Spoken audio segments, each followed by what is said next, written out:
I first want to acknowledge the people for Polk and Houston Super Neighborhood 64 and 88. Thank you for caring deeply about your neighborhoods and for showing up to hold space for your community's voice. It is important that we first understand that we begin with an understanding about the purpose of tonight's meeting. Clarity provides ease for us. Tonight's meeting is meant to be informational. The purpose of the meeting is to it is being hosted by Houston First to share information for the community and clarify things that are coming. Tonight's goal is to update you on the progress of the traffic study, to outline the current plans for Leeland, and to learn about Metro's realignment efforts. We will begin with short presentations from the constituents on the stage. After the presentations, we will have a short question and answer session that will start with answering questions from the public town hall that was held March 17th. Then we will move to the written questions that can be provided tonight. Houston First has asked these presenters to dedicate an hour of their time for this informational session, and the questions will be prioritized to reflect key community concerns. We will get through as many as possible. Now, I need to establish the ground rules for this evening.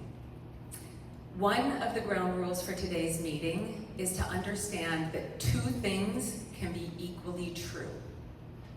For example, you may be frustrated about how decisions have been made. And at the same time, this meeting is being held to share accurate information and to offer clarity about what's ahead. You can care deeply and want your voice to be heard. And it can still be true that this meeting is being held to share, as to hold a space to provide updates and answer common questions. Holding both of these truths will help us to stay focused and to ensure that we have a respectful time together tonight. The next ground rule is that you are allowed to disagree, but you are not allowed to be disrespectful. Personal attacks, yelling, and interruptions will not be tolerated, and I ask that you treat each other and the speakers with the same amount of respect that you would want. As I mentioned earlier, this is not going to be an open forum, yet we will have a question and answer session at the end. I promise to do my best to get to as many questions as possible. If you'd like to submit a question, there are pages in the back on the tables. Please write legibly so we can read what you've written. And if you'd like to raise your hand with the question card, the Houston First team will come around and collect them. Or if you're in the middle of a row, you can pass it to the end of the aisle and the Houston First team will collect them from the ends. Houston First has also committed to address questions pertinent to the broader community with an FAQ document that will be posted on their website. Any questions that we don't get to tonight and questions that are emailed in will be addressed in that FAQ document. This format is designed to provide information and to ensure that we have a fair and orderly session for all attendees. Now, I'd like to introduce those at the table who represent major portions of this project. First, we have Michael Heckman with Houston First. We have Luther Villagomez from Houston First, Frem Reggie from Hines, OJ McFoy from Public Works, Jennifer Peak with Walter P. Moore, and Ken Brown with Metro. As we begin, I ask you to listen to the information that they are providing before submitting questions. I understand that there's been a number of questions that were submitted through public forum, and we will be addressing a number of those tonight in the question and answer session.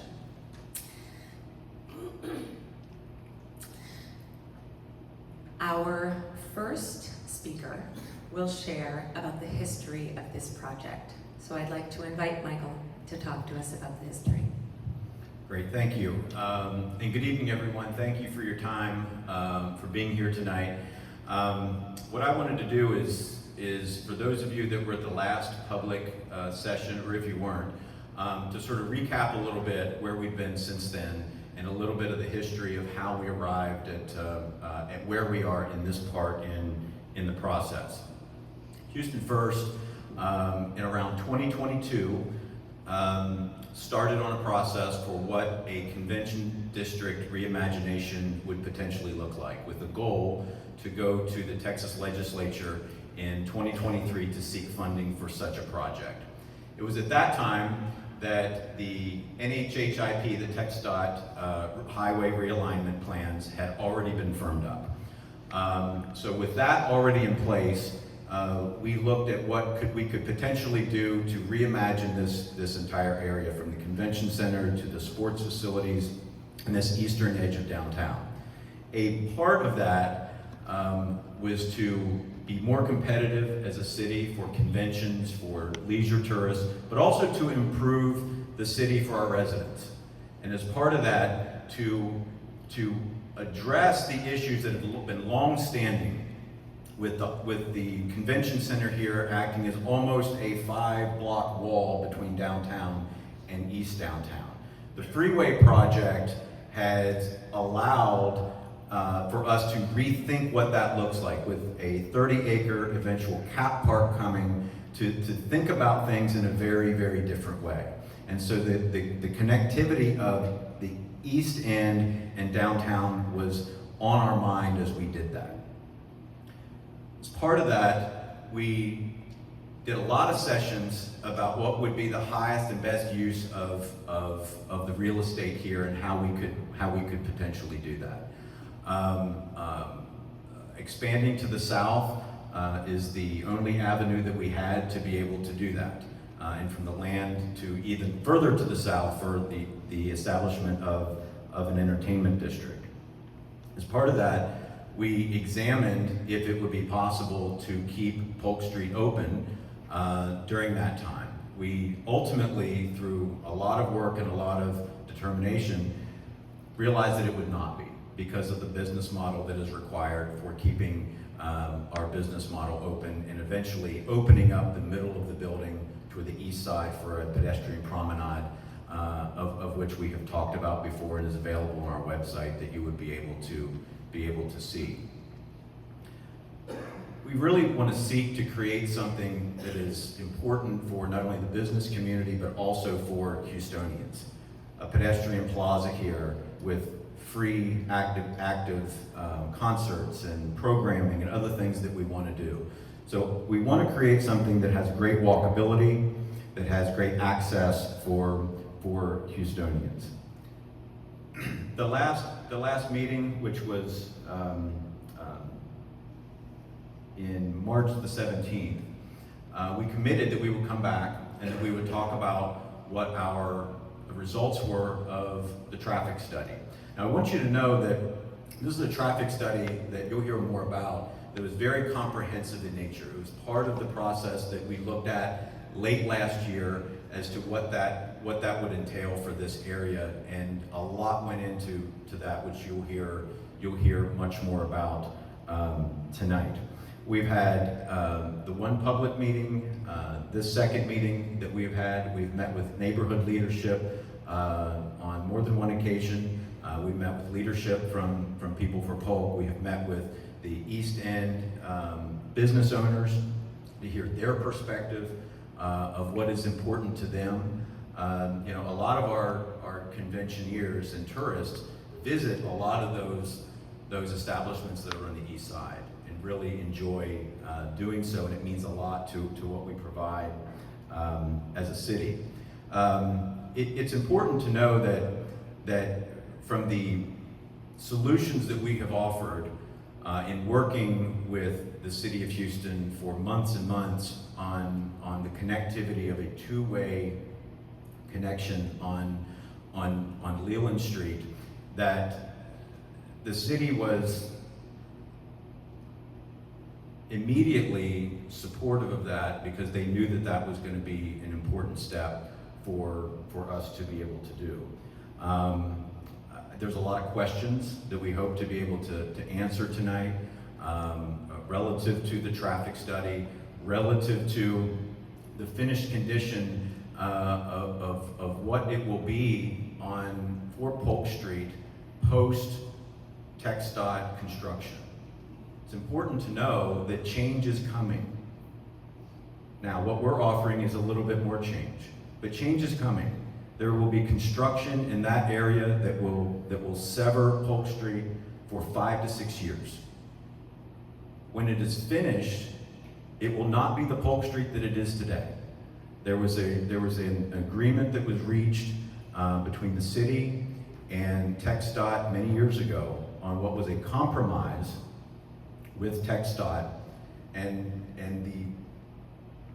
essentially what that becomes is Polk Street moving from east to west, stopping at what will be a highway feeder road, making a right in 2 blocks, having to go 4 lanes to the left, across traffic, doing a U-turn then, going 3 lanes back to the right, and then ultimately making a right onto Polk Street. Now, while that is, some would consider that open, we don't believe that that will be a highly used thoroughfare.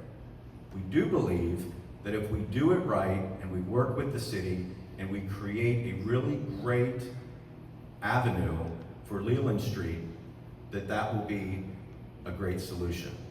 It's important for us also, we heard from the business community, to have great walkability and improving the sidewalks, improving that area. That's something that's important for us and that we will advocate for. We've heard that directly from the business community. So,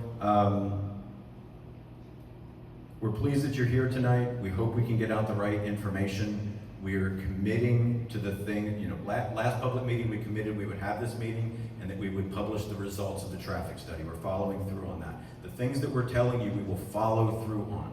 We will put information on our website. We will proactively work with Councilmember Martinez's office and others in the city to proactively work with when there will be closures. There's going to be TxDOT closures. There's going to be a whole web of things that are going to be happening, but for us to be able to do our part. So I thank you for being here. I thank you for listening. We look forward to answering your questions, and we hope that we can be helpful. Thank you. Wonderful. Thank you, Michael. Councilmember Martinez, would you like to say a few words? Thank you, Hannah, and to the residents right here. Thank you for showing up continuously at these types of meetings. This is officially the 3rd meeting that we've had when it comes to the Polk GRC process. And I want to also thank the folks that are up on stage that have spent time over the past 3 to 4 months to make sure that we have answers. Ultimately, we want to make sure that we have those answers that were brought up at the last meeting. And so we're here to listen. I know I have some of my colleagues here. We have Councilmember Ramirez, Councilmember Castillo, Councilmember Alcorn, and I don't know if I'm missing anyone else, but I want to thank my colleagues for also being here and being supportive. Thank you. Wonderful. All right, we are moving on to the informational portion of the meeting, and this will begin with Jennifer Peak, who has created a presentation for us about the traffic study to update us on what the results were. Jennifer? Great, thank you for having me tonight.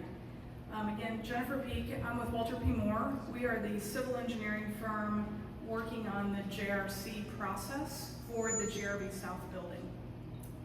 This is a summary of the traffic study results for the traffic study that was conducted by Transcend Engineers and Planners.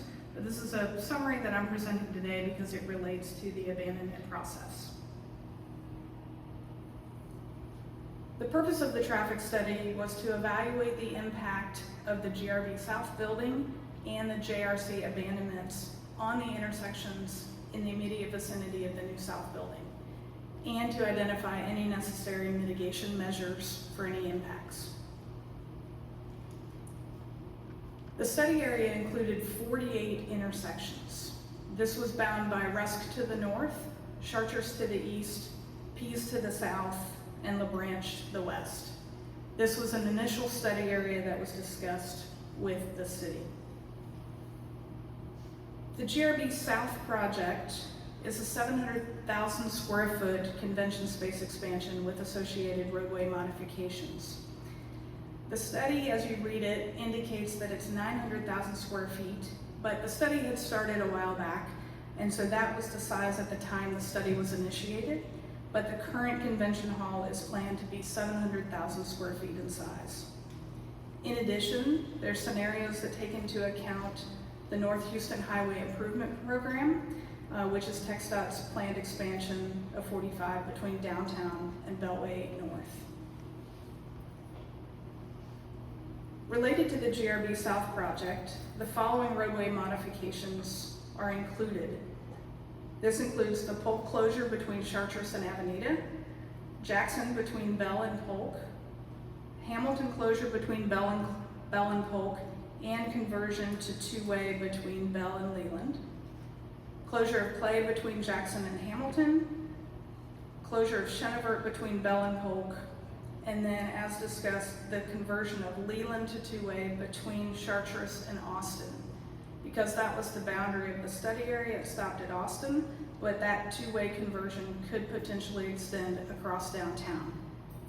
In addition, a small portion of Bell will be converted to two-way between Chenevert and Hamilton. In addition, the NHHIP project modifications include Hamilton closure between Clay and Leeland, which essentially is the conversion to New Hamilton to become the southbound frontage road. In addition, St. Emmanuel will be converted to the northbound frontage road. The existing Bell Bridge will be removed over 45, and there will be a connection, likely the exit shown on this graphic that ties into Bell Street will likely tie into Leeland. The Leeland Bridge will be widened and converted to a two-way bridge, and Polk will be closed between St. Emmanuel and Hamilton, all with the NHHIP project. So let me talk for a few minutes just about the study methodology used in this traffic study. This follows a typical methodology for traffic studies in general, and the first step is looking at traffic data collection. Peak period traffic counts were collected in November 2024, considering both a day that had an event and a non-event day. The event day counts were collected on November 15th, and the non-event day was November 21st. The background growth rate, this sets a baseline for the years that we're looking at for when these projects will open. The years we're looking at are 2028 for the GRB South project and 2045 for NHHIP. So you want to use an annual background growth that just considers the growth of the region. So the traffic study relied on regional data from HGAC, which indicates background growth of 1% per year. Each of these processes takes a couple of weeks to get through. These are not fast steps, so just want to put that into perspective as we're looking at a study of this size. Typically, traffic studies related to new developments may only be about 10 or 12 intersections, so a 48 intersection study is quite large. The next step is looking at trip generation. And the methodology used was looking at a attendance to floor area ratio so that you could factor up as the floor size increases for the convention center, base it on the 80th percentile of current day attendance with the current square footage, and increase it based on the proposed square footage. There are two scenarios looked at, one that includes a normal event, which typically is about 10 to 20,000 attendees, and then a condition which is called a mega event in the study, which would be an event with 45,000 plus attendees. The data you see in the table here is from a replica database. It's called a database called Replica that utilizes cell phone data. where you can get origin destination information for the general travelers in the area. And this just shows kind of the general travel trends by hour for a typical day. Related to the traffic counts, there was an event on the event day. That was the counts were collected when the Afrotech conference was occurring, which had about 20,000 attendees on the day of the data collection. The next steps in the methodology was trip distribution, and there are really two components here. One, looking at the origin destination information for the new trips that will be coming to the GRB. And again, that's based on the trip generation for the new size of the GRB South. But this trip distribution also included redistributing any traffic that was utilizing the roadways that are going to be closed. And so both items are included as part of trip distribution. And as you can expect, most of the trips originated from the highway exit ramp, and outbound trips were headed towards Ruskin, Chartres, and LaBranch and Leeland, headed to the freeway. The next step is level of service analysis. This is the common methodology for a traffic study, and the traffic software Vistro was utilized. As you can see in the table, it's a letter grade rating from A through F, like in school, and level of service D or better is generally acceptable. So let's kind of talk about the analysis scenarios next. There were 5 scenarios that were looked at in the traffic study to consider these potential impacts. The first is existing conditions. To set a baseline for 2025 existing conditions, analysis was done for the AM and PM peak hours using the current traffic count data, the intersection control, whether it's a traffic signal or stop controlled intersection, and the current roadway conditions. The next scenario looked at a 2028 no-build scenario without NHHIP improvements. This considered GRB South was not built yet, the streets were not closed yet, but it looked at 2028 volumes using that 1% per year background growth rate to have a new baseline for 2028. The next scenario looked at the build conditions. This is 2028 with the GRB expansion for a normal event. This is pre-Textile. So in this scenario, the GRB South building is built, but the NHHI improvements are not in place yet. The streets are modified due to GRB only, and the trips were redistributed in the road network. The 2028 traffic volumes were then projected considering those normal event conditions. Then the study looked at a 2028 build condition for a mega event. Again, GRB South is built, streets were modified, and traffic is redistributed, but this assumed that larger event was occurring at the GRB. Based on this, and we'll talk about the results in a minute, but for the mega event condition, it was determined that a 2045 mega event scenario was not needed because of how a mega event is managed.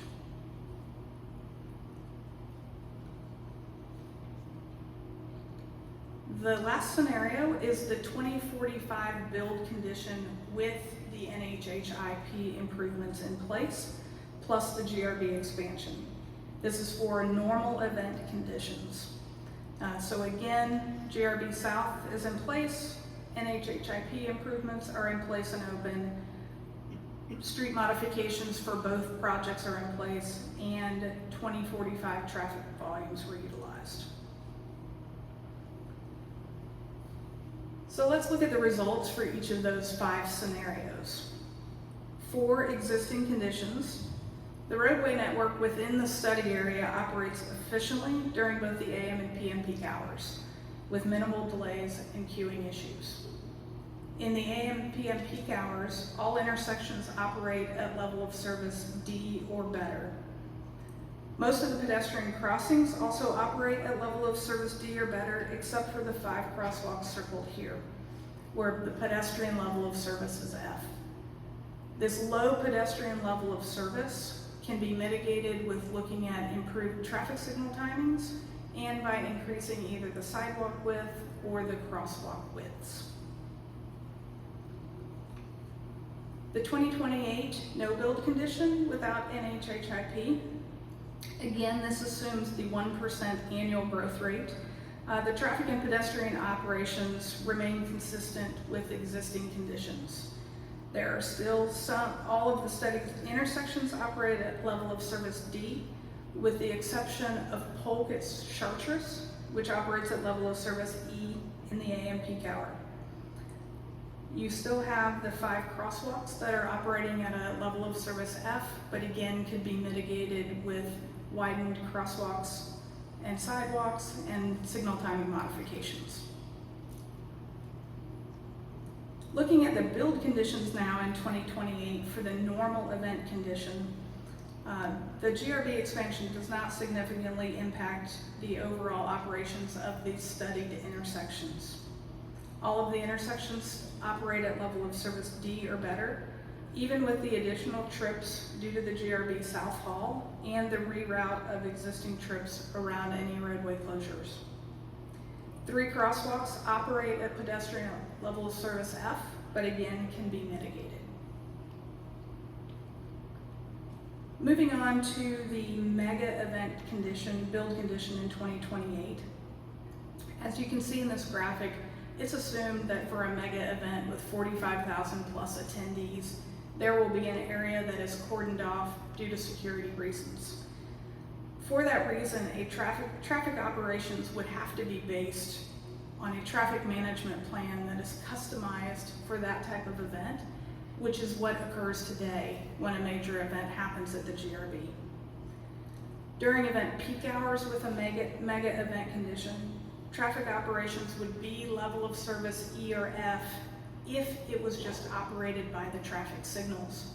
But what happens is mobility officers are used to manage operations at the intersections that is in accordance with the traffic management plan for that specific event.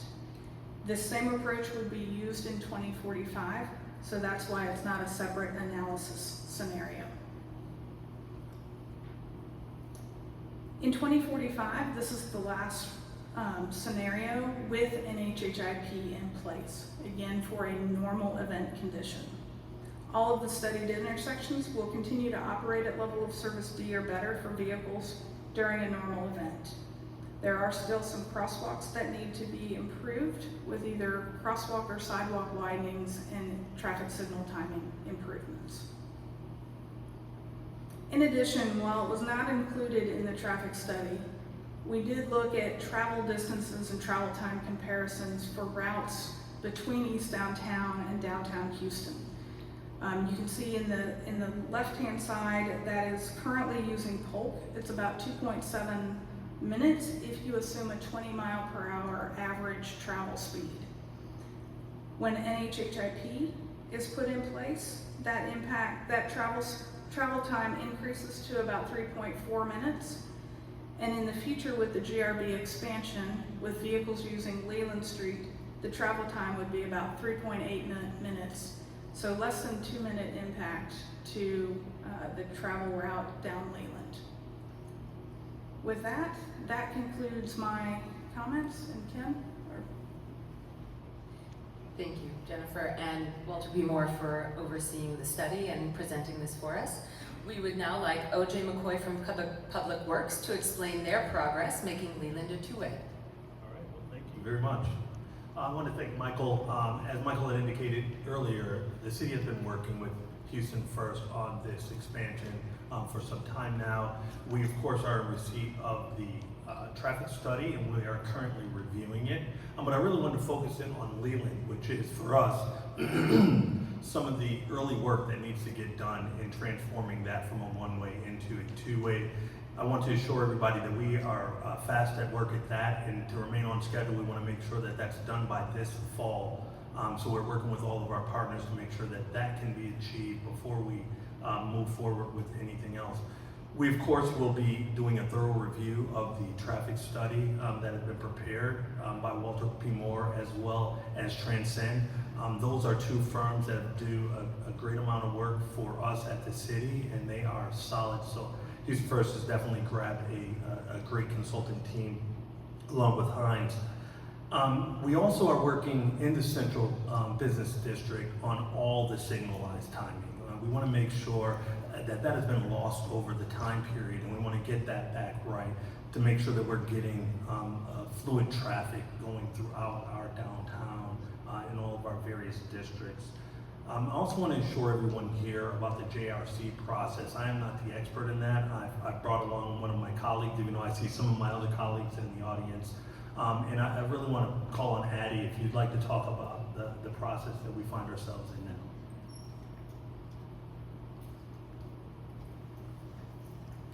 Good evening. Just a quick update on where we are with JRC. What you will likely see next is in the month of July, our goal is to have an RCA, that is a request for council action before City Council. It is a motion. It is not the ordinance that is required for the actual abandonment of the street. What it will do is it will present the transaction to City Council so they can ask us questions and things of that nature and engage them. It is not the final ordinance. It's not the final piece to actually abandon the streets. What's the street? We are discussing the two-way Leeland right now. Right. And so I think at this time, I'm going to turn it over to Ken. We can talk about the Polk Street adjustments. Yes, I'm Ken Brown with Houston Metro, and here to discuss the adjustments that we intend to make in response to the proposed change. So it's a fairly short presentation. Simply we'll discuss the existing conditions and then move on to talk about the planned realignment via Bell and Leeland. So as you all are aware, there are two local services that utilize Polk Street today, the 40 Telephone Heights and the 41 Kirby Polk. These two routes come together in the downtown area. The combined frequency for both routes is every 15 minutes. It serves approximately 5,300 customers on a daily basis. That's the two routes combined. And with the change, for the most part, most riders will not be impacted. So as discussed, the proposed change will be via Bell and Leeland. We will use a combination of Austin, LaBranch, Bell, Leeland, and Emancipation to get around the proposed closure. The detour was identified because it's the safest way to navigate through the area and also the most convenient way possible to keep customers connected to the service. There are impacts associated with the change. There are 4 stops on Polk Street that will essentially lose service as a result of the change. There's also the stop at Lamar and Austin, but that can be relocated within reasonable walking distance to allow for our customers to maintain access who are utilizing the stop there. But that is essentially the change that Metro is proposing. It does not assume the two-way operation of Leeland. It is based on the existing conditions as they are today. Thank you. We will now move on to the question and answer section, which I know everyone is very eager to anticipate. How we decided to consolidate the questions that were given during the March 17th public town hall was to identify the high-level concepts that were identified in the questions. And the first, and I think most important for everyone here, is the public access and safety.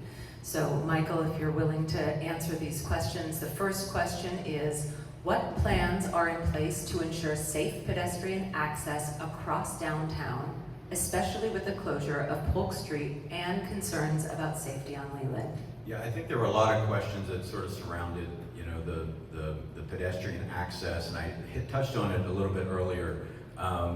When Leeland is reconditioned, it will be a priority for us in working with the city to enhance the sidewalks and the walkability and the space that's there to not only make it attractive but also safe for pedestrians, whether you're a Houstonian, whether you're one of our guests that are down here, keeping that corridor safe and accessible is going to be very important to us, and we plan on working very closely with the city to ensure that that's a priority as we move that reconditioning forward. Thank you. We understand that there are many constituents working together to create a safe plan for the community, so thank you again for taking this into consideration. The next question is about funding and private investors. Who are the private investors involved in this project? Yeah, there were several questions that were submitted around this topic. I think there's a little bit of confusion because Houston First is deemed a corporation. That is only in parlance of city government. So Houston First is a local government corporation that was set up and has oversight by the city of Houston. There are no private investors in the South Building expansion. It's not a for-profit entity. There's not investors that are investing in it. As there's further development throughout downtown, there may be developers that will come in and hopefully enhance our downtown and East Downtown and East End areas, but specifically for the GRB South, that is a development that is being taken on by Houston First on behalf of the City of Houston. Thank you. The next question is around project timeline and communications. Is there a coordinated timeline for the Polk Street closure and Leeland changes? How and when will this full timeline be communicated to the residents? So we're estimating that September or October would be when Polk would need to be closed. You heard Public Works just a few minutes ago talk about accelerating as quickly as we can the work on converting Leeland to the two-way. We do not have a timeline yet for that, but it is in the engineering phase right now, and Houston First and Public Works are working very rapidly on that. As soon as we have an estimation on when that would be opened to the two-way, we'll be happy to share that as quickly as we have it. The next question that came up was about the direction of expansion. Why didn't GRB expand to the north, which could have had less impact on the street network? So I think we're very familiar with this area because we work in here every day. Not everyone may be, but to the north here towards the old Minute Maid Park, Dyken Park, on the north side of the George R. Brown, there's already development. So there's a parking garage there, there's a Partnership Tower, which is an office tower that is there. So there was simply no room to expand to the north. South, we own land there, and so that was the natural progression to be able to go south, and it's always been the expectation that should the George R. Brown eventually expand, that it would go towards the south. Thank you. What about the Cap Park connectivity? There's been a lot of questions about this and the funding of it. So here's the question that we're proposing, which is, given that the Cap Park is essential for restoring the connectivity with Edo, who is responsible for funding it, and what guarantees are in place to ensure that it's built? Yes, this is a great question, and this has come up a lot, and I can tell you that it is very important to the administration, to the city at large, even just the community, not just the city of Houston, to get this completed in the right way. I would expect that this would be a robust public and private partnership, similar to the way that Discovery Green was built when it was completed back in 2008. There was a public and private partnership to be able to get that completed and finished. Houston First will be part of that effort. I don't think there's a budget yet for what that looks like or an anticipated timeline, but it is very important. Some of those funding decisions and other things are well off, so it's 10 plus years until I think some of those things need to be done, but clearly very important for the community at large to be able to get this done in the right way, and I think that it will take a very robust public and private partnership, and we intend to be part of that. Thank you. it does take a village to have an experience change and move through it in a way that is successful for all involved. And the intention of the George R. Brown expansion is to create success for our community. I'd like to recognize State Representative Jolanda Jones. Thank you for being here. We appreciate your presence, as well as all the other representatives that are here. Thank you. We are now moving on to the comments, to the written questions. This first one is for Houston First. Again, Michael, you might want to hold on to that. What consideration was given to an expansion design that builds over and around Polk rather than closing Polk? Yeah, I mentioned that earlier, that quite a lot actually, but just the way that the convention center business works, you have to have contiguous space where there's flat space across the center. And I think this came up at the last meeting like this that we did, to say, well, couldn't you engineer it in a way that there was just a walkway over the street? Of course you could, but it's not something that would have been a wise investment of the money to be able to do, because our goal is to expand the tax base, create more jobs, and make Houston a better destination and a more viable destination and better for the community. The next question is very broad, so I invite anyone to take a stab at answering this. How do the proposed traffic changes accommodate the pedestrian traffic to and from Edo and Shell, which currently use Polk Street? Access during construction matters.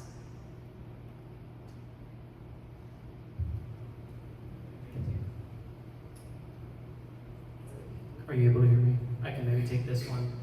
During construction, all construction zones will be clearly fenced and marked, and that will be communicated on Houston First's website. It's already being communicated on Houston First's website and updated weekly with all construction closings, whether that be for the GRB or for TxDOT. And we will be studying pedestrian improvements, as Michael mentioned earlier, along Leeland as part of the ongoing engineering analysis that's taking place right now. I should add, the question I think was about Shell Energy Stadium, I think, was part of it. We see a lot of pedestrian thoroughfare on Rusk and Capitol that are north of the George R. Brown. So that will remain open as it is today. Thank you. The next question is for Houston First and Public Works. Polk is the only east-west bikeway connection between Columbia, Tap Trail, and downtown. How will it be replaced and when?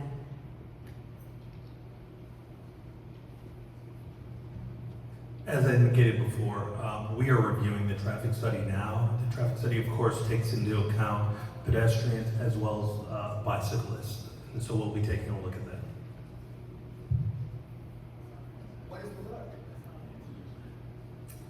Thank you. For Houston First, how does this plan integrate with the World Cup activities coming in the near future?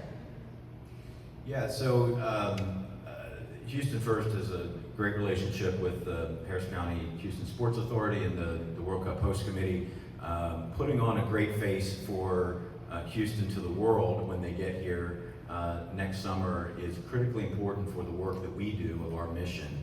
And so we'll be doing everything in our power to make sure that we have a great welcoming experience for the people that are here. Our team works weekly with the team getting that ready for next summer.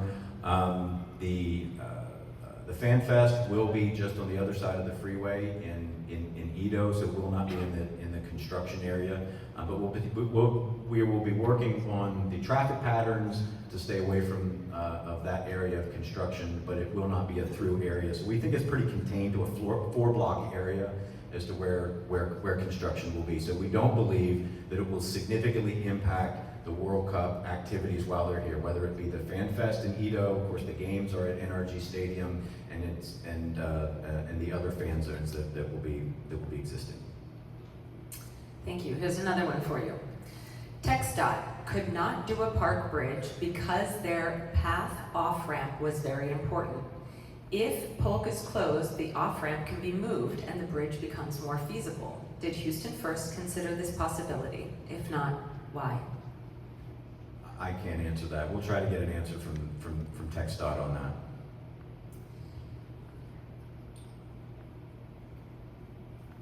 Why isn't TxDOT here? I was just going to jump to this question, which is also for Houston First. Why is TxDOT not presenting today? So TxDOT has a lot of public meetings related to their construction project, and a lot of ongoing engagements and a lot of opportunities with the public. The important part today, we felt, was to engage and inform the public with the traffic study that we committed to do the last time we had a public meeting.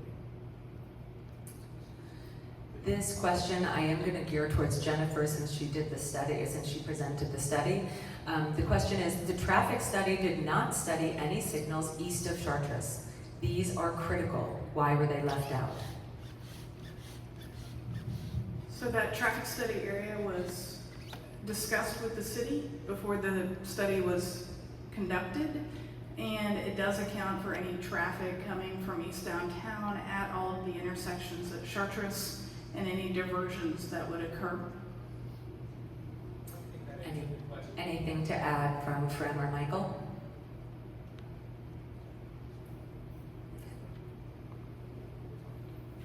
The next question is for Public Works. As a percentage, with what confidence can Houston Public Works say Leeland can be transformed into a two-way street? Engineering, traffic patterns, etc. taken into consideration. We are very confident of that. You want a percent? Let's throw 90%. Thank you.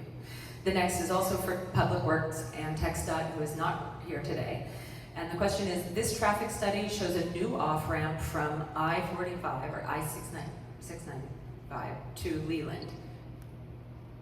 2 lanes. How will this impact the City of Houston's Public Works ability to convert Leeland to a two-way street? You know, I have not looked at that yet. I will ask my team when we get an opportunity and we can get that information back. Thank you. What specifically are the improvements planned to attract leisure tourists? In general, we have a number of, we could go, this is a whole different topic, we could go down that route. But, we have, our goal is to make Houston a lot more attractive every day than it was last year, the year before, or decades before. We do that by highlighting our green space, highlighting our people, our attractions, our restaurants, our museums, the things that are to do for business travelers, for families.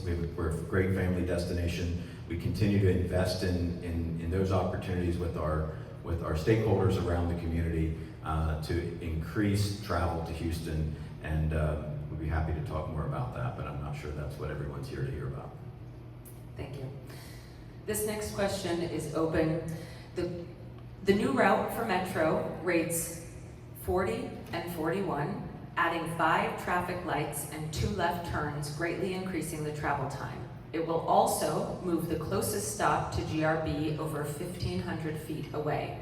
Is this acceptable, and how will it be mitigated? As far as acceptability, it's going to impact the customer. So anytime a customer is negatively impacted, it's not, I would be ignorant to say that it's going to be acceptable to the customer, because there is an impact to them.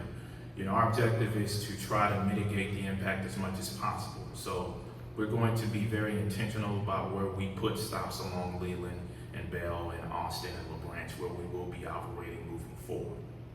But as far as acceptability, if you're a customer and you're negatively impacted, I don't know that anything that we do could make that necessarily acceptable. So I don't want to, disrespect anybody by saying that this is acceptable or not.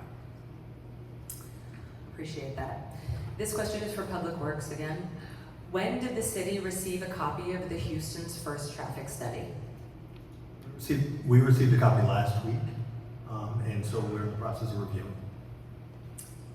Just for our information, how many pages was that study? 413. The next question, what is the status of the study on the feasibility of two-way of Leeland?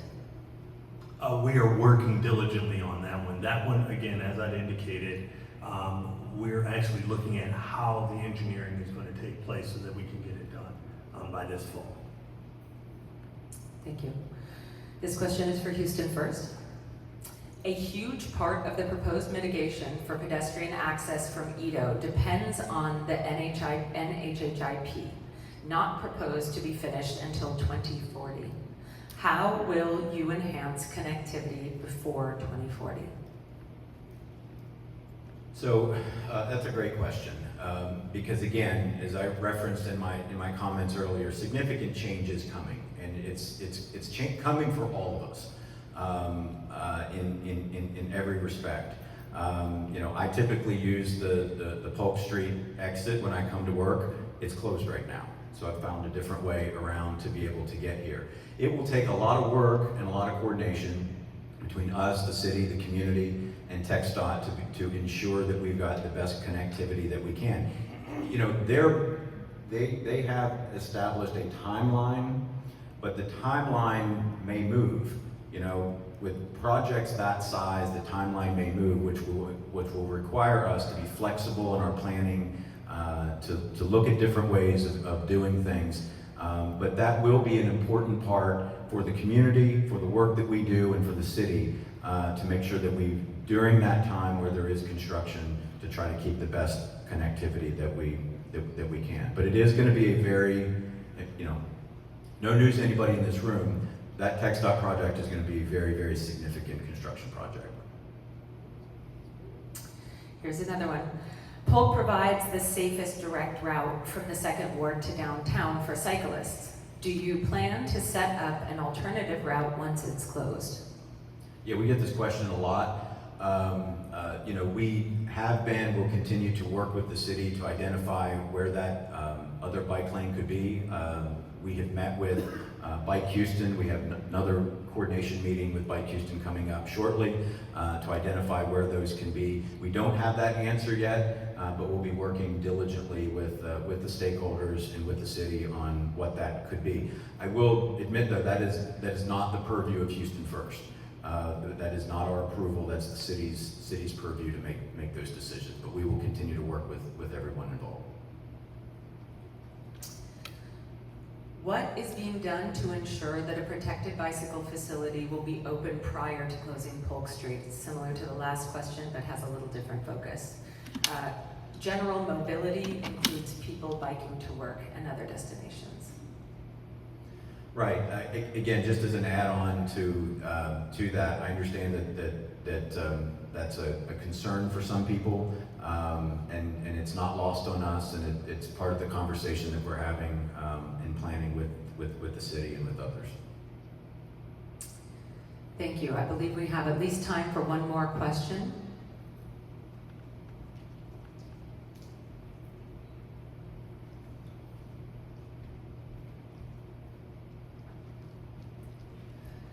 All right, Polk is the only street that allows for access to trains in East End. What is your solution? I think that may be related to grade separation, I think is what that question is really about. And if Metro is willing to take that, I know there's been a lot of conversation with the community about that and how they prioritize those projects and seeking funding for those. But that is something that I think Metro, are you able to speak to that?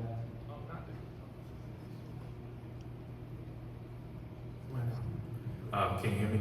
Not definitively. I know that we are looking into some grade separation opportunities in the Eastern community, specifically as it relates to the East-West movements. I'll have to get some more information on what we plan there. So we would be happy once we've received that information to be able to post that as part of our FAQs on our website and some of the other follow-up questions that there may be after this. And this question comes from Jolanda Jones. She would like to ask, what are you doing to facilitate the residential displacement of this project? So for our project, there will be no residential displacement. You know, perhaps that was a discussion with, there was a discussion perhaps with TxDOT related to that, but as it relates to this particular project here on these blocks, there will be no residential displacement. Thank you. Representative Jolanda Jones has another question. Will we be provided with the slideshows presented here tonight? We'd be happy to share that.